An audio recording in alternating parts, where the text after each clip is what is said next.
ஆச்சி மசாலா. எந்த சமையலும் ருசி தேடும் ரகசியம். 20 ரூபாய். ரொம்ப டயர்டா இருக்கு. இயற்கையான டேட்ஸ், பாதாம், பிஸ்தா, கேஷு அண்ட் ஹனி கொண்டு தயாரிக்கப்பட்ட லயன் டேட் நட் பைட்ஸ். கூட்டுறவு வங்கிகளில் 75,000 ரூபாய் வரையிலான பயிர்க்கடன் 100% தள்ளுபடி செய்யப்படுவதாக முதல்வர் விஜய் அறிவித்துள்ளார். தாவேக ஆட்சி அமைந்ததும் விவசாயிகளுக்கு 50,000 ரூபாய் வரையிலான பயிர்க்கடன் முழுதும் தள்ளுபடி செய்யப்படுவதாக முதல்வர் விஜய் அறிவித்தார். 1,00,000 ரூபாய்க்கு மேல் கடன் வாங்கியவர்களுக்கு 5,000 ரூபாய் தள்ளுபடி செய்யப்படும் என்றும் கூறப்பட்டது. அரசின் அறிவிப்பில் குறைபாடுகள் இருப்பதாகவும் வாக்குறுதி அளித்தபடி முழுவதும் கடன் தள்ளுபடி செய்ய வேண்டும் என்றும் விவசாயிகள் சங்கத்தினர், அரசியல் கட்சியினர் வலியுறுத்தி வந்தனர். இந்நிலையில் பயிர்க்கடன் தள்ளுபடி தொடர்பாக தமிழக அரசு செய்திக்குறிப்பு ஒன்றை வெளியிட்டது.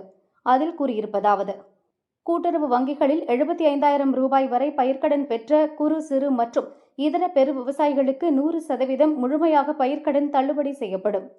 கடந்த ஆண்டு மே மாதம் முதல் நடப்பாண்டு பிப்ரவரி வரை பயிர்க்கடன் பெற்ற 14,43,000 விவசாயிகளுக்கு 6,000 கோடி ரூபாய் வரை தள்ளுபடி செய்யப்படுகிறது.